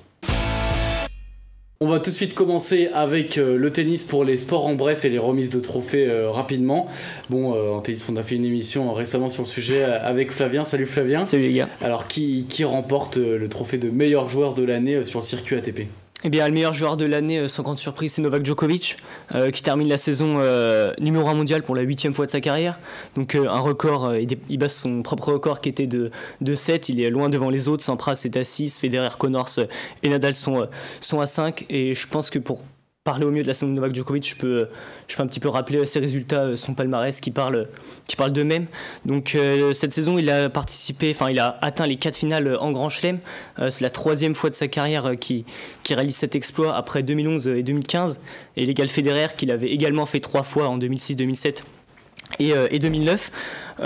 Remportant 3 de ses 4 finales, donc l'Open d'Australie en janvier, la Décima puisque c'est son 10e titre, donc encore une fois un record, son 3e titre à Roland Garros illégal, son idole Gustavo Kuerten, et comme on peut le voir sur la photo, il a remporté son 4e US Open. Pour ce qui est du Masters, encore une fois un record en fin de saison, il remporte son 7e Masters, dépassant le record historique de Roger Federer, et donc Novak Djokovic qui a 36 ans. On a l'impression qu'il vieillit comme le bon vin, puisque je me suis posé la question, je me suis dit où est-ce que je placerais cette saison 2023 de Djokovic dans sa carrière. Ouais. Et même si 2011 et 2015 sont stratosphériques, sont des saisons monumentales, je pense que je mettrais 2023 après celle-ci, devant les saisons 2012, 2013 ou encore 2021 où il était passé à un seul match du Grand Chelem. Et est-ce que pour toi, Novak peut-il encore faire mieux que ce soit l'année prochaine ? On sait que c'est une année olympique, il y aura donc un titre en plus à aller chercher.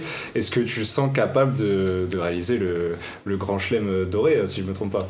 Est-ce que je le sens capable? Je pense pas. Pour moi, ça va être difficile d'enchaîner la terre battue à Roland-Garros, puis ensuite le gazon à Wimbledon, et enfin revenir sur terre battue, puisque comme les Jeux Olympiques sont à Paris, ça se jouera au stade de Roland-Garros.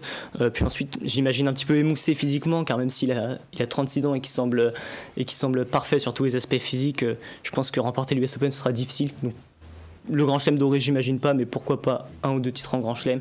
Et la médaille olympique, c'est tout ce qui lui manque à son palmarès. Et jusqu'où, concrètement, Flavien, pour toi, jusqu'où peut aller Novak Djokovic, rien qu'en termes de Grand Chelem? On voit qu'il a 24 titres du Grand Chelem dans sa carrière, c'est le record, comme tu l'as dit. Oui. Concrètement, jusqu'à quel nombre, quel chiffre va-t-il aller dans sa carrière? Seul l'avenir nous le dira. Est-ce qu'il peut atteindre les 30 c'est possible, ça semble difficile d'en remporter 6 autres. C'est jouable justement d'aller chercher les 30? C'est possible, oui. Il y a 2 grands chelems sur dur. À l'Open d'Australie, c'est lui le maître. À Wimbledon aussi. Il n'y a que à Roland-Garros où il est un petit peu plus friable, et encore lors des 4 dernières éditions, les 2 fois où il perd, c'est face à Rafael Nadal. Donc il n'y a que cet homme qui arrive à l'arrêter à Roland-Garros. Donc les 30, pourquoi pas. Et chez les dames, il y a deux sportifs qui sont illustrés cette année et qui étaient vraiment au sommet du tennis mondial.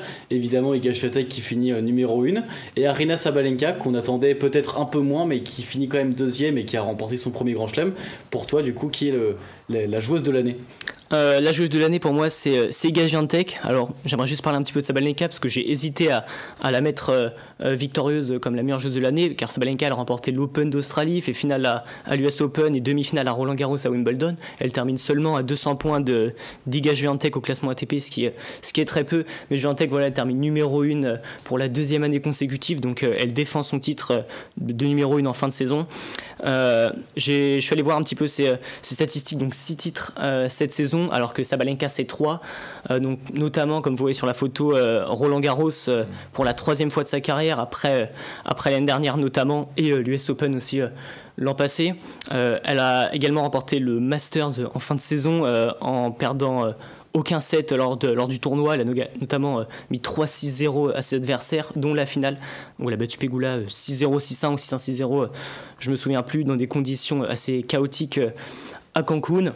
Et même si elle a un petit peu déçu à Wimbledon en perdant en quart de finale, et surtout à l'US Open en perdant en 8e contre Ostapenko alors qu'elle avait un titre à défendre, elle s'est bien rattrapée sur ce Masters. Et j'ai 2 statistiques à vous donner.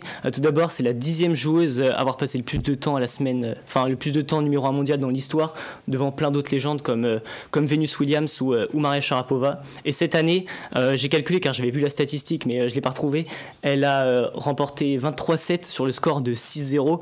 Donc c'est absolument monumental. Je crois qu'en carrière elle est à plus de 66-0, donc c'est assez dingue, et j'imagine que sa domination va continuer. Et est-ce que ce serait trop dire, enfin en tout cas trop grossier de dire que Iga Swiatek aurait la même domination qu'un Novak Djokovic par exemple sur l'année 2023, ou alors elle en est encore un petit peu loin? Sa saison 2023 est bien moins bonne que celle de Novak Djokovic, tout aussi incroyable qu'elle est. 86% de victoires, de matchs remportés, c'est énorme. Elle n'est pas au niveau d'un Djokovic qui fait 4 finales pour 3 titres en Grand Chelem. Et ce qui est assez dingue, c'est qu'elle n'a que 22 ans. On a l'impression que ça fait beaucoup de temps qu'on entend parler d'elle, puisqu'elle est arrivée. Commencé jeune. Elle est arrivée très jeune, donc 4 Grands Chelems à seulement 22 ans. On se demande jusqu'où elle peut aller, si elle peut potentiellement battre des records. Et donc pour toi, est-ce que ce serait trop tôt de dire que ça pourrait être la meilleure joueuse de l'histoire du tennis, sachant qu'à 22 ans, elle a déjà effectué tous ses exploits? C'est encore une fois, c'est l'avenir qui nous le dira. Dépasser Navratilova, Graf et Serena Williams, ça semble assez peu probable, mais pourquoi pas sur terre battue. C'est de loin la meilleure joueuse de la planète, et elle est bonne sur dur également, donc pourquoi pas. Merci Flavien pour ce petit point tennis, et on va passer maintenant au football américain. Valentin qui nous a rejoint donc pour parler football américain. On va récompenser aujourd'hui le meilleur joueur et la meilleure équipe de l'année. Sans grande surprise, Valentin, tu vas nous donner le meilleur joueur de l'année 2023. Et oui, pour le coup, il n'y avait pas grand suspense, mais c'est bien Patrick Mahomes, donc le MVP en titre de NFL, qui remporte donc ce Money Time d'or. Oui, le quarterback des Kansas Chiefs est injouable. Il a encore démontré. Il finit d'ailleurs MVP à 48 votes sur 50 journalistes. C'est quand même une suprématie. À l'unanimité, du coup, ouais. On l'attendait quand même. Il y avait une petite guerre avec Jalen Hurts des Eagles. Cette guerre d'ailleurs entre Chiefs et Hurts et les Eagles aura duré pratiquement toute la saison. Ils ont quasiment le même bilan, mais Mahomes permet, par sa qualité de passe, il a encore fini meilleur passeur, meilleure partie de terrain conservée, meilleure distance de yards sur passe. Il est à 5250 en cumulé. Donc ça, c'est le record de all-time. C'est le record all-time et de la saison. Et du coup, Mahomes est vraiment un élément prépondérant de cette équipe, et il a permis aux Chiefs d'aller jusqu'au Super Bowl, qu'il a remporté donc 35-38 face aux Eagles. 38-35 pardon, mais il a surtout été nommé MVP de ce Super Bowl. Celui-là, il l'attendait, donc oui, le double MVP, Patrick Mahomes est bel et bien le meilleur joueur de cette année en NFL. Alors par contre, Valentin, du coup, on va nuancer par rapport à cette saison. Ouais. Cette saison qui est beaucoup plus compliquée, que ce soit pour les Chiefs, mais aussi pour Mahomes, même s'il tient quand même la baraque. On sent que c'est une moins bonne domination que l'année dernière. C'est indéniable. Là, ils sont sur un bilan de 8 victoires pour 5 défaites. Le reste des équipes carburent. On a les Ravens, les Eagles, les Dolphins. Les Niners aussi. Les Niners, bien sûr, qui eux sont pratiquement tous à 10 victoires pour 3 défaites. Il n'y a que les Ravens, je crois, qui sont à 9 victoires, 4 défaites. Donc ces équipes-là attendent les Chiefs maintenant en playoffs. Ils font leur saison régulière. Maintenant, il va falloir que le Kansas se réveille et passe en mode MVP Mahomes. Et pour revenir sur Patrick Mahomes, c'est un petit peu... on va dire le nouveau symbole de la NFL depuis quelques années. On a eu le départ de Tom Brady qui est une légende de l'histoire de la NFL.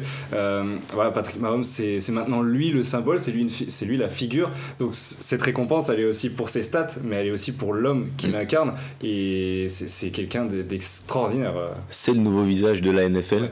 Ouais. Des visages de grands sportifs américains qui ont performé dans le football, il y en a peu, mais que ça dépasse maintenant l'Atlantique. On a eu Tom Brady, on a eu Odell Beckham Jr., il y a eu une hype à un moment, et maintenant on a Patrick Mahomes. Tout le monde connaît Patrick Mahomes, et surtout il a encore de longues années devant lui, et il va pouvoir encore nous régaler sur les terrains.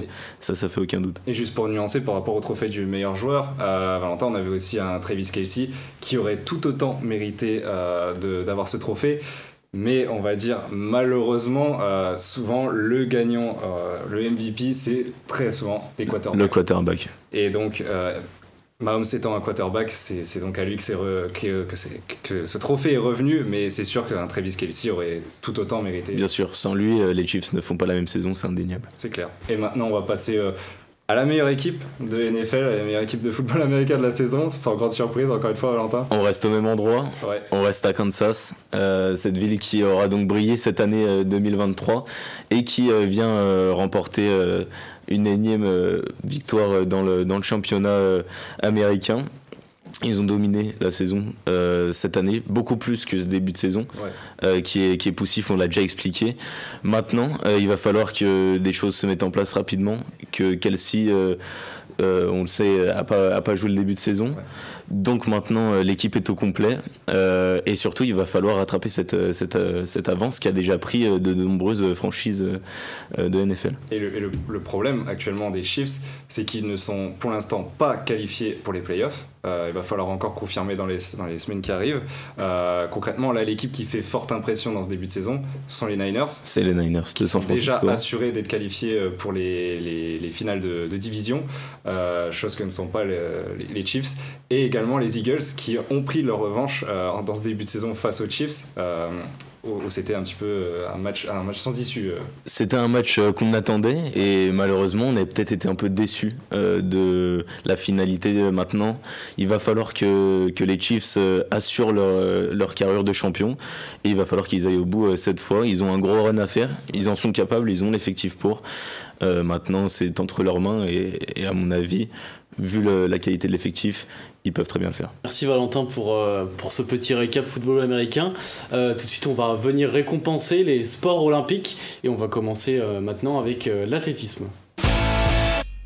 Et on retrouve Martin maintenant pour faire un petit débriefing de la saison de l'athlétisme, et on va tout simplement récompenser, Martin, le meilleur athlète et la meilleure athlète de cette année 2023. Moi j'ai décidé de récompenser sur une catégorie, une discipline en particulier, sur le marathon, parce que cette année des records sont tombés et très largement. Chez les hommes, c'est l'homme qu'on voit à l'image, Kiptoon, qui au début du mois d'octobre sur le marathon de Chicago bat le record du monde. C'est le premier homme à passer sous les 2h01, étant donné que le record de Kipchoge en 2019 n'a pas été comptabilisé pour toutes les raisons qu'on sait.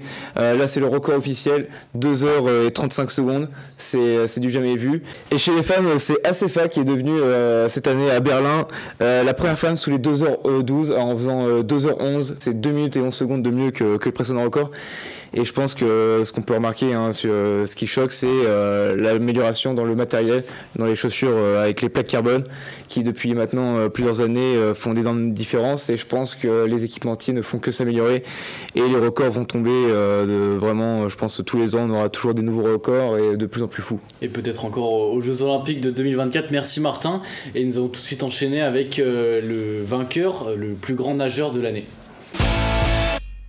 En natation, un homme s'est démarqué cette année et il est français, c'est Léon Marchand. Elliot, parle-nous un peu de ce nageur. Ouais, la machine, à 21 ans, c'est le meilleur nageur tout simplement. Cette année, championnat du monde, il a gagné 2 records. Le record du monde de Michael Phelps en 400 mètres, en 400 mètres nage battante, où c'était un record que tout le monde pensait imbattable. Finalement, il le bat en près d'une seconde. 200 mètres 4 nage, il bat le record d'Europe qui était d'ailleurs tenu par un Hongrois. En championnat de France, il bat toutes les courses qu'il fait à part le 100 mètres, donc il est champion de France toutes catégories de nage.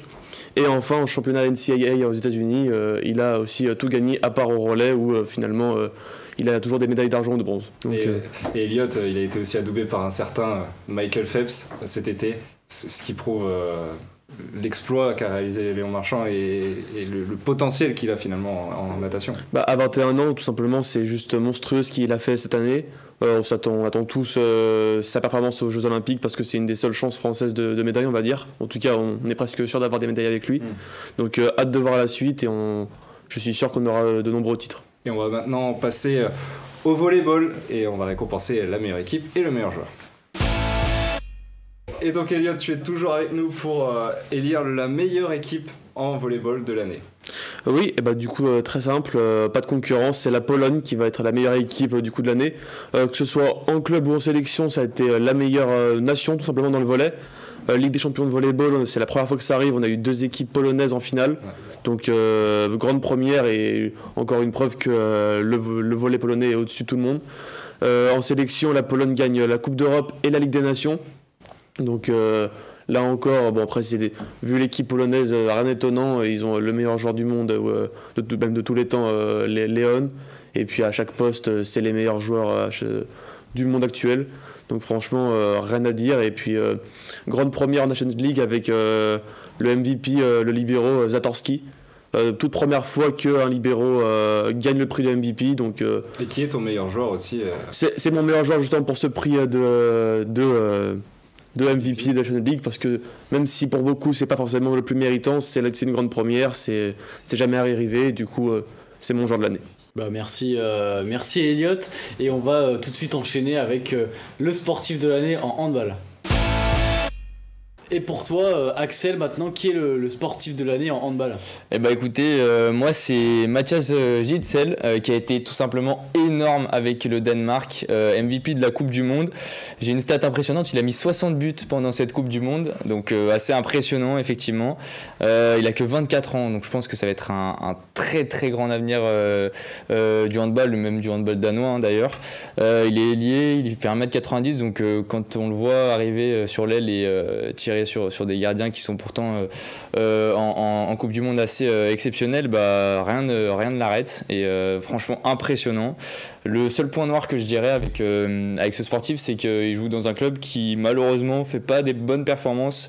Donc il joue à Berlin, il fait pas des bonnes performances en EHF. C'est le seul point noir, mais bon, sinon tout simplement hors norme, et il a apporté le Danemark comme Hansen d'ailleurs, mais voilà. Justement, du coup, pour toi, le Danemark qui remporte les championnats du monde et l'équipe de l'année ? Ouais, bien sûr, l'équipe de l'année, de très loin. Malheureusement pour nous, ils nous battent en finale 31-26 sans grande difficulté. On a été bons en première mi-temps, la deuxième on s'est écroulé et on n'a pas su revenir. Ils explosent la Hongrie en quart de finale 40-23. Ils ont un peu plus de mal contre les Espagnols, très bonne nation d'ailleurs du handball, 26-23, mais rien ne les arrête et tout simplement hors norme. Mais bon, c'est la nation la plus titrée, championne du monde le plus de fois, donc méritée. Et puis ils ont un effectif en or. Merci Axel pour ce point sur le handball. On va maintenant passer à la dernière rubrique, au dernier sport, le hockey sur glace. Et donc Joris nous rejoint pour parler de hockey sur glace. Joris, quel est ton meilleur joueur de l'année ? Donc le hockeyeur de l'année que j'ai décidé de récompenser, c'est Nikita Kucherov qui évolue à Tampa Bay en NHL, la ligue la plus élevée au monde. C'est clairement le nouveau, pour les connaisseurs, Sidney Crosby ou Alexander Ovechkin du hockey sur glace. Ce Russe, il est juste incroyable, il a une polyvalence énorme. Donc il est ailier droit, il a encore prouvé cette année qu'il était au-dessus de tout le monde. Sur 82 matchs joués en saison régulière, c'est 83 assists et 30 buts, soit un total de 113 points au total. Et malgré tout, le petit bémol qu'on pourrait donner, c'est les playoffs où ils se sont fait sortir dès le premier tour, mais il a malgré tout marqué 6 points sur 3 matchs. Donc c'est un joueur qui est, comme j'ai dit, complet, qui continue dans sa longévité. Il a maintenant 30 ans et il continue de monter en puissance. Sur le début de la saison 2024, on est déjà à 15 matchs joués en saison régulière et il est déjà à 12 points. Donc il réitère un peu ce qu'il a fait l'année dernière et ça fait déjà 10 ans qu'il est avec Tampa Bay et c'est son premier titre avec l'équipe et c'est juste remarquable. Et pour toi, qui est l'équipe du coup de cette saison en NHL du coup? Alors l'équipe, c'est donc les champions en titre, Las Vegas Golden Knights, qui ont gagné du coup les playoffs cette saison. Las Vegas, c'est un peu la nouvelle machine à destruction, on va dire, de NHL, qui sont arrivés seulement en 2016, donc ils sont assez nouveaux, ça fait seulement 6 ans du coup qu'ils sont là, et ils ont été du coup sacrés champions, et ils avaient déjà fait une finale en 2018, 2 ans après leur arrivée en NHL, et cette fois-ci du coup ils ont remporté ce match face aux Florida Panthers qui étaient favoris sur le championnat, qui étaient invaincus en saison régulière, et ils ont réussi l'exploit en seulement 5 matchs. On rappelle que c'est 7 matchs en hockey sur glace, et donc mention spéciale aussi à leur attaquant québécois Jonathan Marchessault, qui a fait une campagne incroyable surtout en play-off et qui a d'ailleurs remporté le trophée Conn Smythe, qui est remis au meilleur joueur du coup des séries éliminatoires avec 25 points sur 22 matchs. Merci Joris, merci aussi à tous les chroniqueurs. C'est la fin de cette cérémonie du Money Time d'or. On espère que ça vous aura plu. On a essayé de parler de tous les sports. On en profite parce que c'était la dernière de l'année pour remercier tous les chroniqueurs, la régie qui est également là à chaque émission pour pouvoir, pour que tout se déroule parfaitement tout simplement. Et on souhaitait également vous remercier, vous qui nous regardez, parce que c'est grâce à vous qu'on continue. Et bien, pour conclure cette émission, on va décerner le moment sportif le plus beau, le plus émouvant de l'année 2023. Qui de mieux que Thibaut Pinot, lui qui a arrêté sa carrière cette saison lors de son passage dans le petit ballon pendant la 20e et avant-dernière étape du Tour de France 2023 devant ses ultras. C'était un moment magnifique, on voulait sur ça et sur ce passer de bonnes fêtes de fin d'année. Attaque, il accélère franchement là, Thibaut Pinot.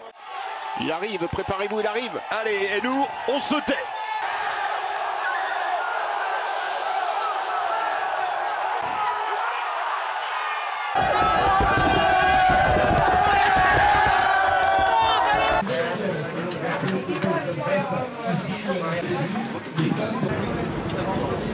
C'est dur de